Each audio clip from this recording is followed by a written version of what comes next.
अजीत पवार अपने समर्थकों के साथ बैठक के बाद देवेंद्र फडणवीस से मिलने के लिए उनके घर पहुंचे हैं। अजीत पवार के साथ छगन भुजबल, प्रफुल्ल पटेल भी मौजूद हैं। ये मीटिंग देवेंद्र फडणवीस के घर पर बैठक हो रही है। इसमें क्या एकनाथ शिंदे और शिंदे गुट के नेता भी मौजूद हैं या सिर्फ ये बैठक और ये मीटिंग, ये बातचीत केवल देवेंद्र फडणवीस के साथ ही हो रही है? बीजेपी के क्या प्रदेश अध्यक्ष भी वहां मौजूद हैं या सिर्फ ये तीन नेता, एनसीपी के कद्दावर नेता अजीत पवार, प्रफुल्ल पटेल, छगन भुजबल और देवेंद्र फडणवीस, इनके बीच में बातचीत हो रही है? महाराष्ट्र में बहुत बड़ा उलटफेर, जो खेल बीजेपी के साथ एनसीपी, कांग्रेस पार्टी और उद्धव बालासाहेब ठाकरे सेना यानी कि उद्धव ठाकरे ने मिलकर उस वक्त शिवसेना ने किया, ये बड़ा उलटफेर यहां पर जहां शिवसेना भी टूट गई, एनसीपी भी टूट गई और बीजेपी के साथ जुड़ गई, एनडीए के साथ जुड़ गई। एक और बड़ी खबर, महाराष्ट्र में अजीत पवार की बगावत के बाद एनसीपी प्रमुख शरद पवार सतारा पहुंचे हैं, जहां उन्होंने वाईबी चव्हाण को श्रद्धांजलि दी। थोड़ी देर में वो शक्ति प्रदर्शन करेंगे। जानकारी के मुताबिक इस दौरान शरद पवार गुट के सभी विधायक और सांसद भी उनके साथ मौजूद रहेंगे। इससे पहले अजीत पवार के एनडीए में शामिल होने के बाद शरद पवार ने कहा था कि विधायकों की टूट पार्टी में चोरी नहीं बल्कि डकैती है।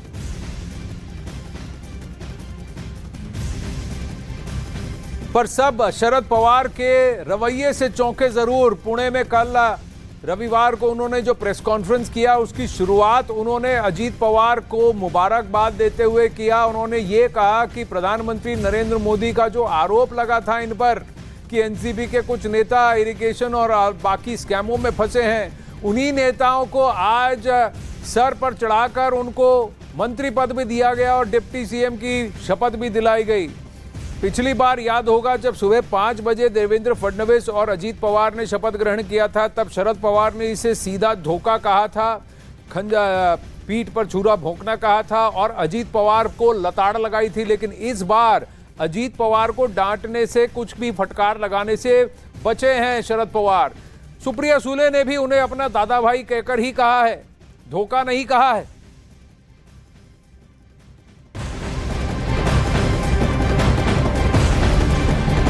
अब उधर अजीत पवार की बगावत के बाद महाराष्ट्र के सतारा में शरद पवार ने हुंकार भरी है। उन्होंने महाराष्ट्र में चुनी हुई सरकार को गिराने का आरोप लगाया। उन्होंने कहा कि पार्टी में फूट पैदा कर दंगे की साजिश रची गई।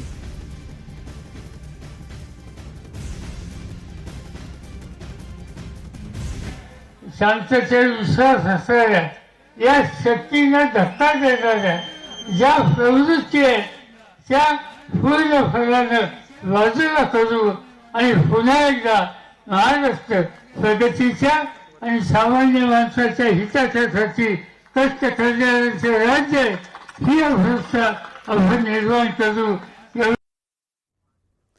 विवेक गुप्ता और दिवाकर इस वक्त लाइव जुड़ रहे हैं। कैसे देखेंगे आप? गाड़ी से कहीं कहीं प्रवास पे निकले हैं दिवाकर, कहां से कहां की ओर जा रहे हैं? और विवेक गुप्ता तो मुंबई शहर में ही दिख रहे हैं हमें, लेकिन दिवाकर बताइए कि शरद पवार का रवैया क्या चौंकाने वाला है? एनसीपी का चेहरा मैं हूं, पार्टी मेरी है, वो कहते हैं, लेकिन फिर भी अजीत पवार को वो फटकार नहीं लगाई। उन्होंने कहा ठीक है, वो उनके साथ जा रहे हैं, पार्टी आगे चला रहे हैं। देखिए आनंद, शरद पवार ने कहीं ना कहीं थोड़ी गलती तो की है, क्योंकि पहले उन्होंने कहा कि मैं इस्तीफा दे रहा हूं, आगे दूसरे नेतृत्व को आना चाहिए ताकि वो पार्टी का नेतृत्व करे। लेकिन बाद में 2-3 दिनों बाद फिर वो वापस अपना इस्तीफा ले लेते हैं, अपनी घोषणा वापस ले लेते हैं और पार्टी के अध्यक्ष बन जाते हैं। लेकिन 10 जून को जो दिल्ली में अधिवेशन होता है एनसीपी का, उसमें सुप्रिया सुले और प्रफुल्ल पटेल 2 लोगों को कार्यकारी अध्यक्ष बना दिया जाता है, लेकिन अजीत पवार को कोई बड़ी जिम्मेदारी नहीं दी जाती है, जिससे अजीत पवार की नाराजगी खास तौर पर उभर कर सामने आती है। और दूसरी अहम चीज, इस पूरे मामले में शरद पवार भले ये कह रहे हों कि उन्हें कुछ जानकारी नहीं थी, लेकिन शरद पवार के बारे में सबको पता है कि शरद पवार की कथनी और करनी में हमेशा फर्क रहा है। चाहे वो 2019 का विधानसभा चुनाव हो या फिर शिवसेना के साथ गठबंधन करने की बात हो, शरद पवार लगातार इनकार करते आ रहे थे कि वो शिवसेना के साथ नहीं जाएंगे, विपक्ष में बैठेंगे। लेकिन अंत में चाणक्य बनकर उन्होंने न सिर्फ एमबीए बनाई बल्कि उद्धव ठाकरे को मुख्यमंत्री भी बना दिया। दूसरी अहम चीज, पार्टी में अजीत पवार उनके करीबी नेताओं के साथ इतना बड़ा कदम उठाते हैं, इतनी बड़ी बगावत कर देते हैं और शरद पवार को पता भी ना हो, ये माना ही नहीं जा सकता, क्योंकि शरद पवार पार्टी के सर्वे सर्वा हैं, उनके बिना कोई भी नेता कोई कदम नहीं उठाता है। तो ये कहीं ना कहीं बड़ा सवाल है। लेकिन कराड़ में एक जनसभा के दौरान शरद पवार ने हुंकार भरी है और खास तौर पर यह कहा है कि कुछ लोग हैं जो हमारी पार्टी को तोड़ रहे हैं या फिर जहां पर उस पार्टी की सरकार नहीं है उन पार्टियों को टारगेट कर रहे हैं जांच एजेंसियों के जरिए। तो पूरी कोशिश ये की जा रही है। अगर जांच एजेंसियां तो एनसीपी के नेताओं पर पिछले 4 साल से मंडरा रही हैं, तो अचानक ऐसा क्या हो गया? और क्या भूमिका ऐसे बांधी गई कि अजीत पवार रुष्ट दिखे और अजीत पवार के लिए रास्ता साफ कर दिया जाए कि आप बाहर निकल जाइए? विवेक गुप्ता ये पेच कहां जाके फंसेंगे? संजय राउत का जो कहना है, एक और गुगली उन्होंने फेंक दी। उन्होंने कहा कि देखिए अभी एकनाथ शिंदे और 16 विधायक अभी डिस्क्वालीफाई होंगे, अजीत पवार सीएम बन जाएंगे। अजीत पवार, छगन भुजबल, प्रफुल्ल पटेल इस वक्त देवेंद्र फडणवीस के घर पर हैं। बिल्कुल शिकानंद, देखिए अभी सबसे ज्यादा एक्शन इस बंगले में हो रहा है। देवेंद्र फडणवीस जो महाराष्ट्र के डिप्टी सीएम है, बीजेपी के बड़े नेता हैं, पूरा एक्शन इस बंगले के अंदर हो रहा है। और इस बंगले के अंदर जो मीटिंग हो रही है वो बंद कमरे में सिर्फ 5 लोग हैं।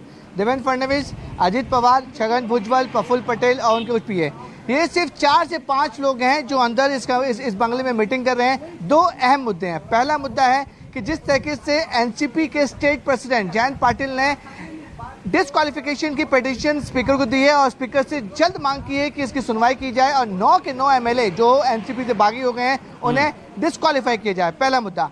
दूसरा मुद्दा यह है कि मंत्रिमंडल विस्तार जो पिछले 1 साल से नहीं हो पा रहा था, जिसमें शिंदे कैंप जब अपने लोगों को लेके आए थे तब से मंत्रिमंडल का विस्तार नहीं हो पा रहा था।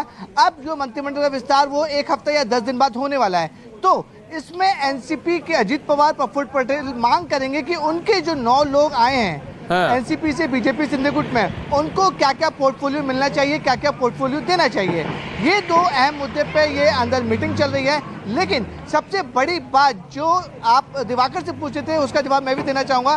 कल शरद पवार ने एक प्रेस कॉन्फ्रेंस की थी और उनसे पूछा गया था कि इस पर कानूनी कार्रवाई आप लेंगे कि नहीं लेंगे, एक्शन, लीगल एक्शन करेंगे कि नहीं करेंगे। इस पर शरद पवार ने साफ तौर पर कह दिया था कि वो कोर्ट नहीं जाएंगे लेकिन जनता के भी जरूर जाएंगे।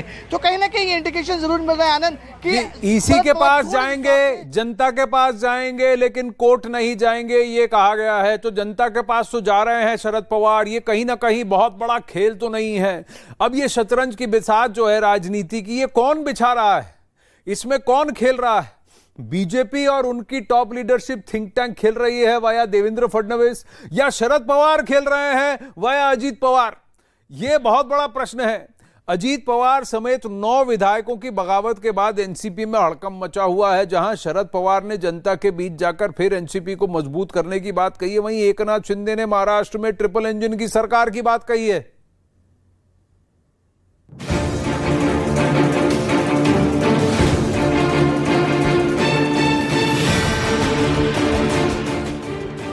एनसीपी में टूट, शरद पवार खेमे में हड़कंप।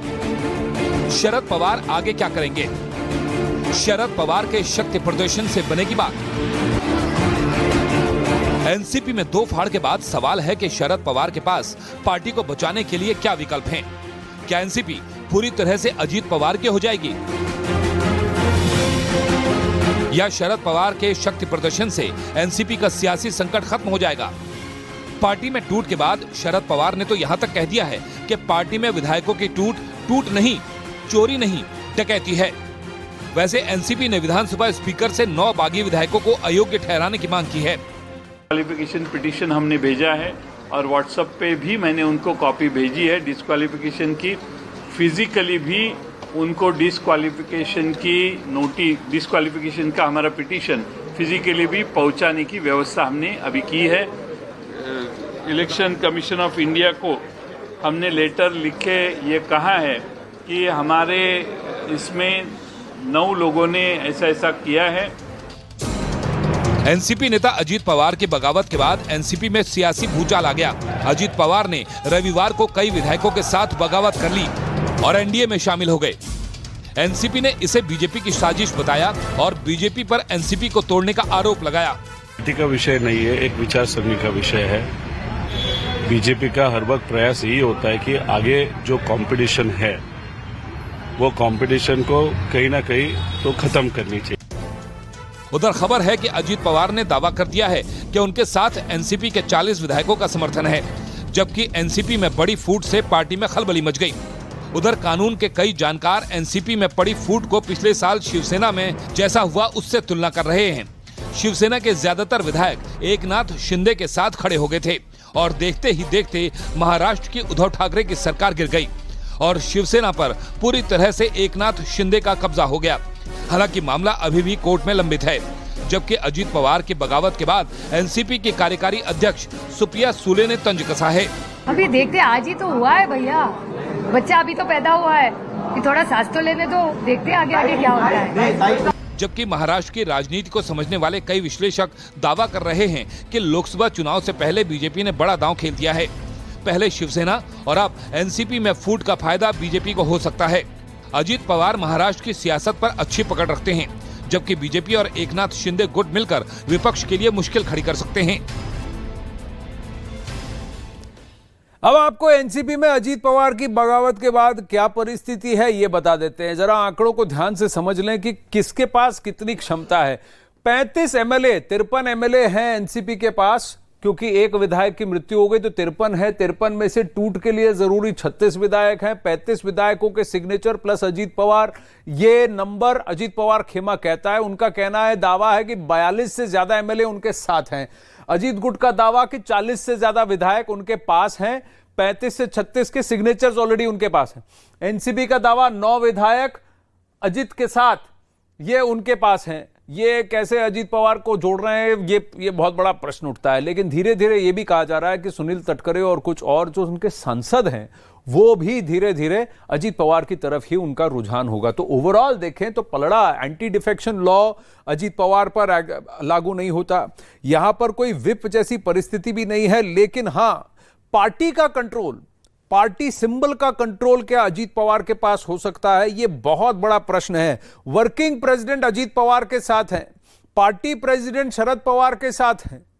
चलिए विवेक गुप्ता और दिवाकर से पूछते हैं कि यह पेच कहां पर जाकर उलझेगा। पार्टी का चिन्ह और पार्टी का कंट्रोल एमएलए से तो डिसाइड नहीं होता, काडर और पार्टी के कॉन्स्टिट्यूशन के हिसाब से होता है।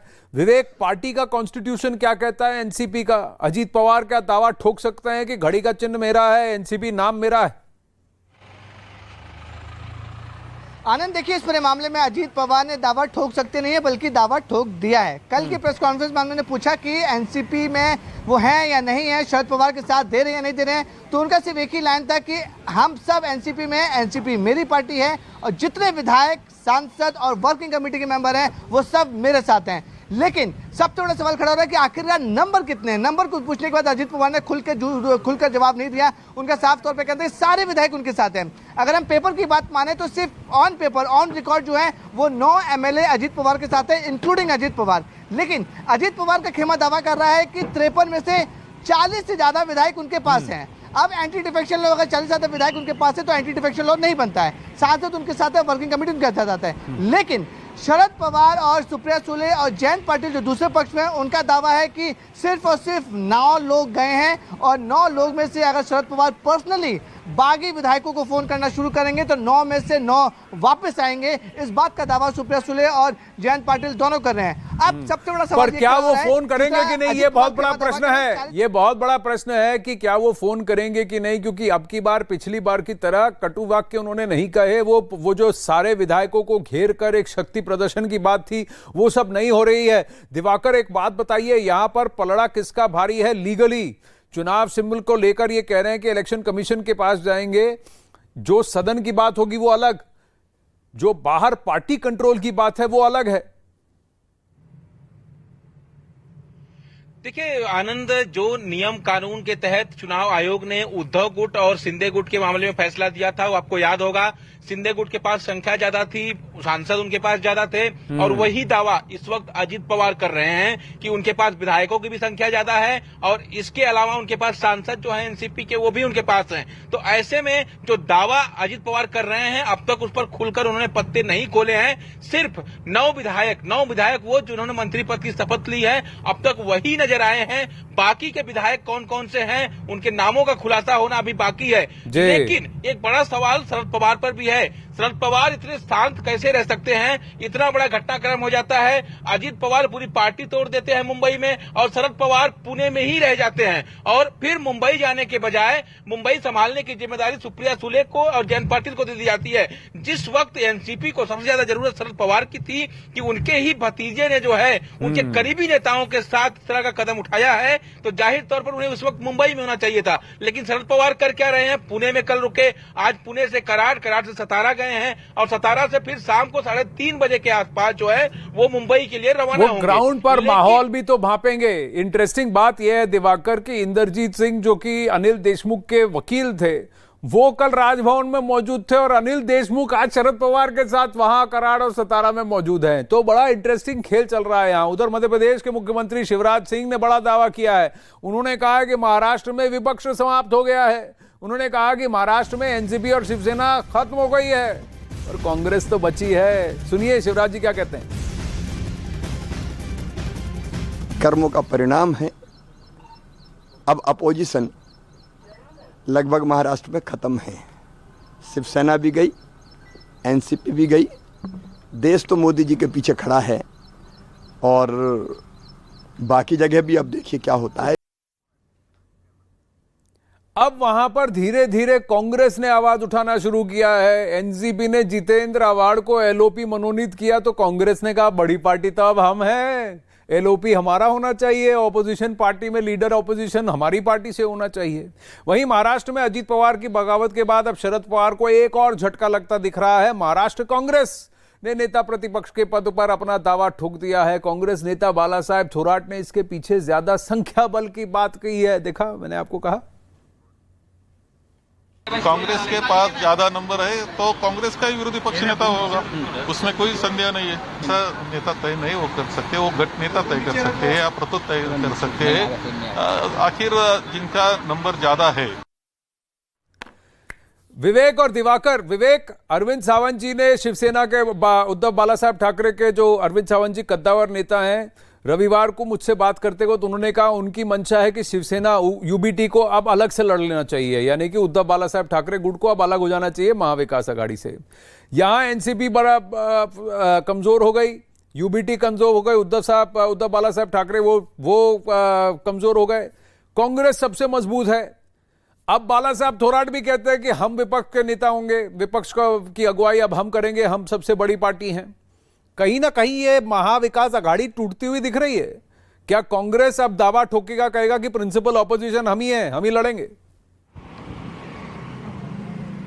बिल्कुल से आनंद, देखिए आप सीधे पूरे नंबर गेम के अगर समझा जाए तो सबसे बड़ी पार्टी, अगर अजीत पवार दावा करे कि उनके पास 40 विधायक हैं तो यानी कि महाविकास आघाड़ी में अब सबसे बड़ी पार्टी कांग्रेस, उनके पास 40 विधायक हैं, यानी कि LOP leader of opposition Congress का होना चाहिए था। लेकिन फिलहाल जो है वो leader of opposition Jitendra Awhad को बना दिया गया है जो एनसीपी के हैं। तो यानी कि कहीं ना कहीं इस बात का इंडिकेशन जरूर है कि अभी भी जयंत पाटिल, सुप्रिया सुले और शरद पवार के खेमे में 40 से ज्यादा विधायक उनके साथ में हैं, उनके साथ खड़े हुए हैं। कुछ चहलकदमी हो रही है, मैं आपको दिखाना चाहूंगा। देखिए कुछ बड़े नेता और यहाँ पर पहुंचे हैं देवेंद्र फडणवीस के बंगले पे। यहाँ के विजुअल दिखाएं, गाड़ी अंदर गई है, लेकिन जो सीधी तस्वीरें मैं अगर आपको बंगले के अंदर से दिखाने की कोशिश करूंगा तो जो भी वॉक करके आता है, जो सामने जो कमरा मैं आपको दिखाने करूंगा, रमेश को बोलूंगा कि अपने कैमरे को जो ऊपर करके दिखाए कि कैमरे के अंदर से वॉक करके वो सीधे देवेंद्र फडणवीस के दफ्तर में जाता है। तो अब ये बहुत इंपॉर्टेंट होगा कि जो कोई बड़ा नेता यहाँ पे आया है वो कौन है। हालांकि पुलिस नेताओं तरफ से गेट बंद कर दिए हैं। अब सीधे जो नेता है वो देवेंद्र फडणवीस के कमरे में जाएगा, जो यहाँ पर पहले से ही प्रफुल्ल पटेल, अजीत पवार और छगन भुजबल की मीटिंग चल रही है। 4 लोगों की मीटिंग अभी वहाँ चल रही है और साफ तौर पर जो मेन जहाँ पे एंट्री पॉइंट है वहाँ पे चहलकदमी बढ़ चुकी है और कुछ नेता जो एनसीपी के नेता हैं वो धीरे धीरे वापस यहाँ पर देवेंद्र फडणवीस के बंगले पे पहुंच रहे हैं। तो सेंटर ऑफ अट्रैक्शन अभी आनंद देवेंद्र फडणवीस के बंगले सागर पर है, वहां पे काफी ज्यादा चहलकमी हो रही है। सागर में बहुत लोग गोते लगा रहे हैं और यहाँ पर पॉलिटिकल टर्मोइल चल रहा है। एक तूफान आने वाला है। डिस्क्वालिफिकेशन की गुजारिश की है एनसीपी के डिस्क्वालिफिकेशन के नेताओं का, जो स्पीकर के पास गया उससे पहले तो वहां शिवसेना की तरफ से जो डिस्क्वालिफिकेशन नोटिस है उस पर निर्णय अभी तक नहीं लिया है स्पीकर ने। उस पर क्या निर्णय होगा, क्या वहीं से आगे के दांवपेच और आगे की परतें खुलेंगी इस पूरे सियासी खेल के, वो बहुत इंपॉर्टेंट है। बने रहिए विवेक और दिवाकर, मैं वापस आता हूं। अब आपको महाराष्ट्र के सियासी गणित को समझाते हैं। महाराष्ट्र विधानसभा में कुल 288 सीटें हैं, जबकि बहुमत का आंकड़ा 145 का है। तो अब इस आंकड़े को जरा समझने की कोशिश करते हैं। बीजेपी एनडीए प्लस अब 174 पर है, 145 हाफ वे मार्क है, 174 पर है, जहां बीजेपी के पास 105 है। शिंदे गुट शिवसेना का, उनके पास 40 हैं। और अब इसमें अजीत पवार और ये भी जुड़ गए हैं। अजीत पवार का एनसीपी गुट अगर अब इसमें जुड़ जाता है, जो कह रहा है कि उनके पास भी अब 40 हैं। 40 नहीं पकड़िए आप, 30 पकड़ लीजिए। 9 अजीत पवार गुट के एनसीपी के पास हैं और फिर उसमें निर्दलीय 20 हैं। ये इनके पास, इन नंबर्स को ही हम अभी इस वक्त गिन रहे हैं कि ये 9 भी फिलहाल शामिल हुए हैं। इन 9 के साथ साथ अगर 35 एमएलए और जुड़ जाते हैं तो पूरा खेल ही बढ़ जाएगा। एनसीपी के शरद पवार गुट के पास अभी 45 है, क्योंकि उनका कहना है कि 9 ही गए हैं, बाकी अब भी हमारे साथ हैं। शिवसेना उद्धव गुट के पास 14 हैं और कांग्रेस के पास 44 हैं। तो ये ब्रेकअप आता है कि हाफ वे मार्क इनका अभी देखिए, विकास अघाड़ी के पास 112 है 288 में से, और एनडीए के पास 174 हैं। अब इस एनसीपी में से अगर और भी टूट के अजीत पवार के साथ जुड़ जाते हैं, जैसा वो क्लेम कर रहे हैं कि 40 अगर जुड़ जाते हैं, तो वहां महाराष्ट्र में एनडीए बहुत ज्यादा मजबूत हो जाएगी, ओवरवेलमिंग मेजॉरिटी उनके पास होगी। तो क्या आपसी गुटबाजी और रंजिशें मिटाकर ये आगे उठकर बहुत बड़ी ताकत बन सकते हैं?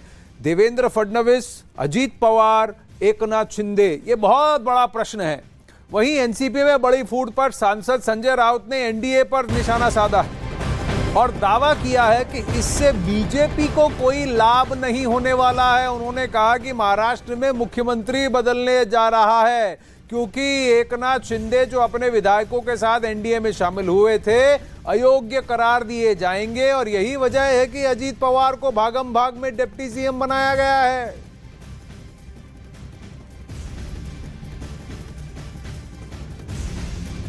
हमारे साथ में संजय राउत जी हैं। सर, महाराष्ट्र में जो पॉलिटिक्स और पूरी तरीके से सरकार में उलटफेर हुआ है सब कुछ, इस पर क्या कहना चाहेंगे?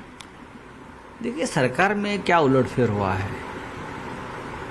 और राजनीति में क्या इतना बड़ा भूचाल या भूकंप आया है, कुछ नहीं है। ये तो होने वाला ही था। बात ऐसी है कि अजीत पवार का कैबिनेट में डिप्टी सीएम का पद देना है, उसका इंडक्शन करना, यानी सबसे पहले ये एकनाथ शिंदे जो हमसे तोड़ दिया उसको चैलेंज है। आने वाले दिनों में मुख्यमंत्री बदल जाएगी। अजीत पवार मुख्यमंत्री होने जा रहा है, अगस्त तक अजीत पवार मुख्यमंत्री बन जाएगा। तो जो हमारे से 40 लोग वहां गए वो तो बीच में लटक गए। दिवाकर और विवेक गुप्ता इस वक्त हमारे साथ हैं। जो हमारे से 40 गए वो लटक गए, जो वहां से 40 आएंगे उनका क्या होगा, किस किस को अकोमोडेट किया जाएगा? दिवाकर, स्पीकर के पास ये अभी भी स्पीकर के पास है ये निर्णय, और स्पीकर को सुप्रीम कोर्ट ने हिदायत दी है कि स्पीकर पहले जल्द से जल्द इस पर निर्णय ले और सही तर्ज पर निर्णय ले और पार्टी के कॉन्स्टिट्यूशन के हिसाब से निर्णय ले। विवेक गुप्ता के यहाँ हलचल है, अगर कोई नेता से बात करते हैं तो सीधा विवेक पर जाएंगे, पर दिवाकर जवाब दीजिए। तो क्या ये पॉसिबिलिटी है कि एकनाथ शिंदे अगले 15 दिनों में मुख्यमंत्री नहीं रहेंगे? देखिए, ये कहना बहुत मुश्किल है, क्योंकि अभी भी जो है जो राहुल नार्वेकर है विधानसभा अध्यक्ष, उनके पास जो शिंदे और उद्धव गुट का मामला है उस पर अभी वक्त लगेगा। वक्त इतना क्यों लगेगा? क्योंकि अभी भी जो विधानसभा अध्यक्ष है वो दोनों गुटों के विधायकों को समन करेंगे, समन करके बुलाया जाएगा, अलग अलग उनका बयान दर्ज किया जाएगा। उस बयान दर्ज करने के बाद लीगल एडवाइस भी जो है विधानसभा अध्यक्ष ले सकते हैं कि इस मामले में किसकी पार्टी असली है, कौन असली शिवसेना है, इस पर फैसला उनको लेना है, लेकिन इसमें वक्त जाएगा। और संजय राउत लगातार नए नए दावे हमेशा करते आ रहे हैं और साथ ही साथ अब उन्होंने यह भी दावा कर दिया है कि जो एनसीपी में टूट हुई है उसके पीछे एकनाथ शिंदे जो है अब मुख्यमंत्री नहीं रहने वाले हैं। उनके जो 40 विधायक उन्हें छोड़कर गए थे वो अब लटकने वाले हैं। लेकिन असली स्थिति आनंद तब साफ होगी जब 5 जुलाई को एनसीपी की मीटिंग होनी है। वो मीटिंग शरद पवार ने बुलाई है। उस मीटिंग में कौन कौन सा विधायक पहुंचता है, कौन कौन सा नेता एनसीपी का पहुंचता है, बहुत सारी चीजें उसमें साफ हो जाएंगी कि कितने विधायक अजीत पवार के साथ है और कितने शरद पवार के साथ। तो अभी जो कयासों का दौर चल रहा है, दावों का, साहब हम नहीं करेंगे, साहब हम नहीं करेंगे, और साहब ने हमको ये बताया था कि नहीं जितेंद्र वो नहीं करने वाले, वो मुझे बोल के गए। ऐसा है, पिताजी के उम्र के वो है, हर बच्चे को उन्होंने 30-30, 40-40 साल जाना है। अगर वो 40 साल पुराना बच्चा बाप को आके कहता है कि मैं नहीं करने वाला हूं, तो बाप उस पे भरोसा क्यों नहीं दिखाएगा? ये तो बच्चे को शर्म लगनी चाहिए कि 80 साल के बाप को मैं झूठ बोल के काम किया हूं। बाप क्या फिर से जीतेगा इस बार? जैसे अब बाप जीतने के लिए ही मैदान में उतरा है, नहीं तो कोई करार नहीं जाता था और कहता कि आज से मेरी लड़ाई शुरू हो गई। सर, अजित पवार ने बैलगाडीवर पुरावे नेले होते सिंचन घोटाळ्याचे आणि अखेरीस त्या राष्ट्रवादी बरोबर सत्ता स्थापन केली आहे भाजपने।